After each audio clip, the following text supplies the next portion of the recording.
तो secret Wars के एक और एपिसोड में आप सभी का स्वागत है। सीक्रेट वॉर्स के पिछले एपिसोड में हमने देखा कि बैटल वर्ल्ड पे एक बहुत ही भयानक लड़ाई छिड़ गई थी, जहां पे सभी लोगों ने अपनी अपनी साइड्स ले ली थी। एक तरफ बेन ग्रिम और फ्रैंकलिन रिचर्ड्स आपस में लड़ने लगते हैं और दूसरी तरफ mister maker and mister fantastic अपने सीक्रेट प्लान पे काम कर रहे थे, जिसमें उनका साथ दे रहा था स्टार लॉर्ड। मगर जब ब्लैक स्वॉन स्टार लॉर्ड को रोकने आती है, तब स्टार लॉर्ड डूम के थ्रोन रूम में मौजूद एक बड़े से पेड़ को वापस जिंदा कर देता है। फिर हमें पता चलता है कि वो पेड़ असल में है ग्रूट। अब आगे बैटल वर्ल्ड के अंदर बेन ग्रिम और फ्रैंकलिन आपस में लड़ रहे थे, मगर कुछ देर बाद बेन को ये पता चलता है कि फ्रैंकलिन है सूजन स्टॉर्म का बेटा, और वो ये सोचता है कि वो फ्रैंकलिन से नहीं लड़ सकता, जिसके बाद वो गिव अप कर देता है। और इसी चीज का फायदा उठा के फ्रैंकलिन बेन पे अटैक कर देता है, जिसकी वजह से बेन वहीं पे डिस्ट्रॉय हो जाता है। लेकिन तभी फ्रैंकलिन को कैसल डूम की तरफ से एक बहुत ही भयानक आवाज आती है और वो पलट के देखता है कि वहाँ पे ग्रूट मौजूद है, जिसको देखने के बाद फ्रैंकलिन का चेहरा बहुत ही उदास हो जाता है। और डूम भी ये सब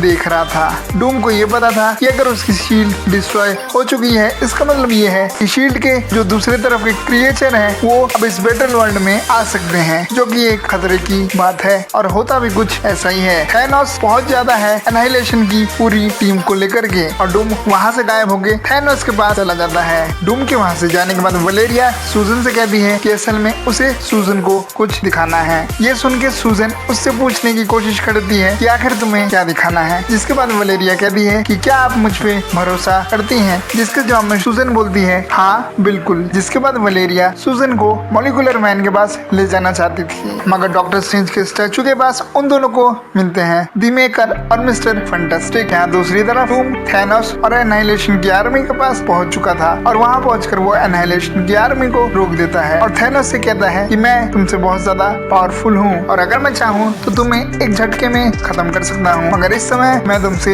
लड़ना नहीं चाहता, बल्कि अगर तुम चाहते हो तो ये सब खत्म होने के बाद मैं तुम्हें अपने बैटल वर्ल्ड का एक बैरन यानी कि रूलर बना दूंगा। ये सब सुन के थैनोस डूम की तरफ देख के मुस्कुराता है और उससे कहता है कि थैनोस एक टाइटन है और तुम्हारी ये बातें मुझे इन्फ्लुएंस नहीं कर सकती, क्योंकि तुम एक धोखेबाज हो और तुम्हें खुद को गॉड बोलने का कोई हक नहीं है। इसीलिए मुझे तुम्हारे सामने नहीं बल्कि इसके अपोजिट तुम्हें मेरे सामने झुकना चाहिए और अपनी हार मान लेनी चाहिए। ये सब सुनने के बाद डूम थैनोस के शरीर के अंदर हाथ डालता है और डूम की हड्डी यानी कि उसके कंकाल को उसके शरीर से बाहर निकाल लेता है। इसका मतलब एक झटके में थैनोस की कहानी वहाँ पे खत्म हो जाती है। थैनोस को मारने के बाद डूम अपनी एनाहिलेशन आर्मी से कहता है कि तुम मेरे दुश्मनों को मारो, अगर तुम ऐसा कर दोगे तो मैं तुम्हारी सजा माफ कर दूंगा। ये बात सुन के एनाहिलेशन आर्मी वहाँ मौजूद बाकी सुपर हीरोज जैसे ग्रूट, कैप्टन मार्वल, इन सबको खत्म करने के लिए तैयार हो जाती है। मगर तभी वहाँ पे एक पोर्टल खुलता है, जिसमें से बाहर निकलते हैं नेमोर एंड ब्लैक पैंथर। और ब्लैक पैंथर डूम को अपना इन्फिनिटी गॉन्टलेट दिखाते हुए कहता है तुम्हारा अंत अब दूर नहीं है। और इससे पहले कि इसके जवाब में डूम कुछ कर पाए, ब्लैक पैंथर ये भी कहता है कि वो अकेला नहीं है, और उस पोर्टल से बाहर निकलती है ब्लैक पैंथर की पूरी आर्मी, जिसे देखने के बाद डूम घबरा जाता है, क्योंकि ब्लैक पैंथर की पूरी आर्मी थी मार्वल ज़ॉम्बीज की, और ये सारे ज़ॉम्बीज अटैक कर रहे थे डूम की आर्मी पे। वहाँ पे ब्लैक पैंथर और नेमोर को देखने के बाद डूम उनसे कहता है कि तुम्हें मुझसे लड़ने की जरूरत नहीं है, और अगर तुम दोनों चाहो मैं तुम्हें तुम्हारा किंगडम वापस कर सकता हूँ। इसके जवाब में ब्लैक पैंथर बोलता है कि उसे कोई ऐसा किंगडम नहीं चाहिए जो कि एक इल्यूजन यानी कि एक धोखा हो। और ब्लैक पैंथर डूम को अपना इन्फिनिटी गॉन्टलेट दिखाता है, जिसे देख करके डूम बोलता है कि वो इस इन्फिनिटी गॉन्टलेट से भी ज्यादा पावरफुल है। इससे पहले कि डूम कुछ कर पाता, ब्लैक पैंथर अपने गॉन्टलेट का यूज करके डूम को वहीं पे फ्रीज कर देता है, और इसी चीज का फायदा उठा के नेमोर अपने टाइटन को डूम की तरफ फेंकता है, जिसकी वजह से जो उसकी बॉडी है जो इस समय फ्रीज थी वो डिस्ट्रॉय हो जाती है। मगर नेमोर ब्लैक पैंथर से कहता है कि डूम को हराना इतना आसान नहीं होगा, जिसके जवाब में ब्लैक पैंथर बोलता है हाँ उसे हराना इतना आसान नहीं है। जिसके बाद वो दोनों देखते हैं कि डूम उन टूटे हुए बर्फ के टुकड़ों से खुद को दोबारा जोड़ रहा है, और उठने के बाद वो तुरंत ब्लैक पैंथर पे एक जोरदार अटैक करता है, और इस अटैक को ब्लैक पैंथर अपने इन्फिनिटी गॉन्टलेट की मदद से ब्लॉक तो कर लेता है, मगर इसकी वजह से उस इन्फिनिटी गॉन्टलेट का एक इन्फिनिटी स्टोन डिस्ट्रॉय हो जाता है। यहाँ दूसरी तरफ सूजन स्टॉर्म रीड को देख के कहती है कि मुझे तुम्हारा चेहरा याद है मैंने तुम्हें तब देखा था जब डॉक्टर स्ट्रेंज की मौत हुई थी और इसका मतलब ये है कि डॉक्टर स्ट्रेंज की मौत का जिम्मेदार तुम ही हो। मगर वलेरिया उसे वहाँ पे रोक देती है और वो अपनी मदद से कहती है कि जितना हम लोग डूम को अच्छा समझ रहे हैं वो एक्चुअल में उतने अच्छे नहीं है। ये सुन के सूजन वलेरिया की बात का विश्वास नहीं करती और तभी रीड कहता है कि स्ट्रेंज की मौत के पीछे उसका कोई हाथ नहीं था, बल्कि डॉक्टर स्ट्रेंज को जिसने मारा है वो है डूम। सूजन कहती है तुम्हारा मतलब गॉड डूम, जिसके जवाब में रीड कहता है मेरा मतलब Victor. Mister Fantastic and Maker Molecular Man के रूम में चले जाते हैं। वहाँ पहुँच के सबसे पहले रीड मॉलिक्यूलर मैन से पूछता है कि तुम कैसे हो, जिसके जवाब में मॉलिक्यूलर मैन उसे कहता है रीड तुम कैसे हो, मुझे बहुत जोर से भूख लगी है, क्या तुम मेरे खाने के लिए कुछ लाए हो। रीड कहता है कि अभी उसके पास मॉलिक्यूलर मैन के लिए कुछ नहीं है और वो इस चीज के लिए माफी चाहता है। इसके बाद मेकर अपने जेब से एक डिवाइस निकालता है और इससे पहले कि रीड कुछ समझ पाता वो उसे एक टाइप के बबल में कैद कर लेता है। ये देख के रीड ये समझ जाता है कि मेकर ने उसे धोखा दिया है। इससे पहले कि रीड उस बबल से बाहर आने के लिए कुछ कर पाता वो देखता है कि वो धीरे धीरे बंदर में ट्रांसफॉर्म हो रहा है और मेकर रीड को बताता है कि इस बबल की यही खासियत है कि कोई भी चीज अगर इस बबल में कैद है तो वो अपने प्राइमल फॉर्म में ट्रांसफॉर्म होने लगती है। ये सब देख रहा मॉलिक्यूलर मैन द मेकर को छोटी छोटी स्लाइसेस में काट देता है और उस बबल को भी वो बस्ट कर देता है। जिसके बाद वो रीड से कहता है कि जो भी तुम कर रहे हो तुम्हें उसमें जल्दी करनी होगी क्योंकि वो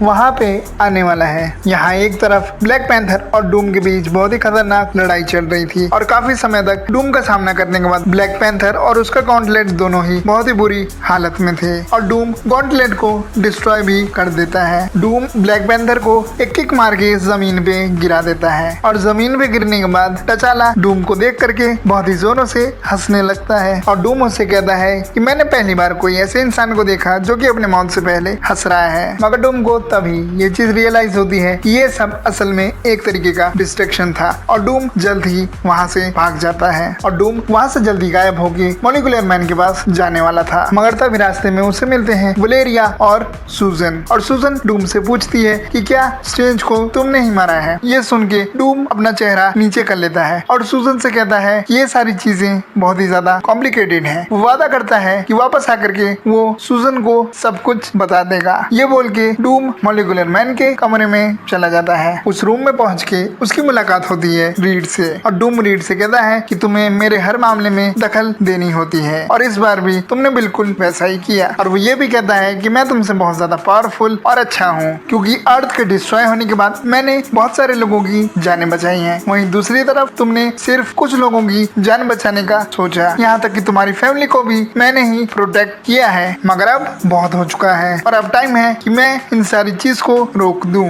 जिसके बाद डूम स्नैप यानी कि चुटकी बजाता है मगर इसका कोई असर नहीं होता रीड के ऊपर। डूम एक बार दोबारा कोशिश करता है मगर इस बार भी कुछ नहीं होता। जिसके बाद डूम पलट के मॉलिक्यूलर मैन की तरफ देखता है और मॉलिक्यूलर मैन हमेशा की तरह उससे यही पूछता है क्या तुम मेरे खाने के लिए कुछ लाए हो। इसके जवाब में डूम बोलता है अभी उसके पास मॉलिक्यूलर मैन के लिए कुछ नहीं है। ये सुन के मॉलिक्यूलर मैन कहता है इस हिसाब से रीड और डूम दोनों मेरे लिए बराबर हैं। जिसके बाद मॉलिक्यूलर मैन डूम से उसकी सारी पावर छीन लेता है। इसी चीज का फायदा उठा के रीड डूम पे अटैक कर देता है। रीड अपनी पावर्स का यूज करके डूम को जकड़ लेता है और डूम को अपने शरीर में लपेटने के बाद वो कहता है कि शायद तुमने ध्यान नहीं दिया बट पिछले कुछ समय से मैंने बहुत ही ज्यादा हिम्मत दिखाई है। ये सारी चीजें इतनी आसान नहीं होती जब तुम्हारे पास कोई गॉड की पावर्स ना हो। इसके बाद रीड कहता है कि क्या तुम्हें पता है कि सबसे मुश्किल चीज क्या होती है जब कोई इंसान किसी की एग्जिस्टेंस को इरेज कर ले और उसकी जगह वो खुद ले ले। डूम रीड से कहता है कि उसने इस पूरी दुनिया को बचाया है मगर रीड कहता है कि तुमने सिर्फ मेरी फैमिली को चुराया है। और रीड डूम से ये भी कहता है कि तुम्हारे पास गॉड लाइक पावर होने के बावजूद तुमने सिर्फ अपने बारे में ही सोचा और अगर तुम्हारी जगह मैं होता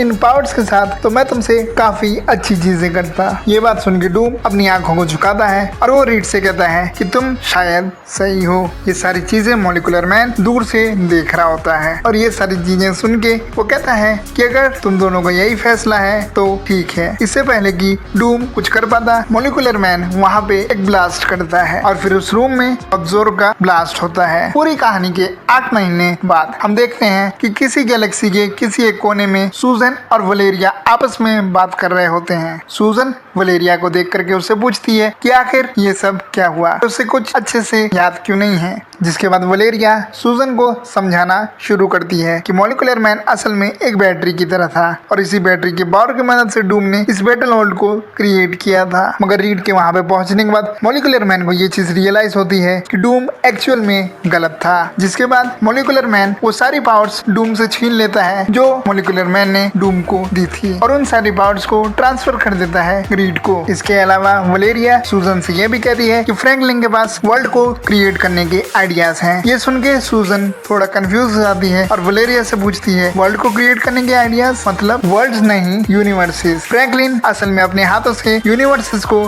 क्रिएट कर सकता था और उन यूनिवर्सेस को रीड अपनी पावर्स की मदद से एक रियलिटी बनाता था और वो हर यूनिवर्स में मॉलिक्यूलर मैन के एक छोटे से पार्ट को जोड़ देता था जो कि हर यूनिवर्स को एक तरीके से स्टेबल रखने में काम करता था। ये पूरी चीज समझाने के बाद वलेरिया सूजन से कहती है कि ये तो बस शुरुआत है, हम लोग और भी बहुत सारे यूनिवर्सेस को क्रिएट करेंगे। ये कहने के बाद वलेरिया उन सारे यूनिवर्सेस को एक्सप्लोर करने चली जाती है अपने फ्यूचर फाउंडेशन के मेंबर्स के साथ। वलेरिया के वहां से जाने के बाद सूजन रीड के पास चली जाती है और वो रीड से कहती है कि मैंने तुम्हें बहुत ही ज्यादा मिस किया। वहाँ खड़ा फ्रैंकलिन रीड से पूछता है कि क्या अब वो लोग सुपर हीरोज नहीं है, जिसके जवाब में रीड फ्रैंकलिन से कहता है कि असल में वो लोग बहुत सारे यूनिवर्सेस को क्रिएट कर रहे थे और ये काम किसी भी सुपर हीरो के काम से बहुत ही बड़ा है और इसी वजह से अब वो सुपर हीरो नहीं सिर्फ फ्रैंकलिन का डैड है। यहाँ फ्रैंकलिन और मॉलिक्यूलर मैन के द्वारा क्रिएट की गई नई 616 जिसको उन्होंने नाम दिया था प्राइम अर्थ, वहाँ पे माइल्स मोरालिस भी मौजूद था और वो अपनी सिटी को देख रहा था और वो उन दोनों को बताता है कि कैसे अल्टीमेट यूनिवर्स के डिस्ट्रॉय होने के बाद उसने अपनी पूरी फैमिली को खो दिया था और मॉलिक्यूलर मैन उससे कहता है तुमने मुझे तब खाना दिया था जब मैं सबसे ज्यादा भूखा था और इस चीज को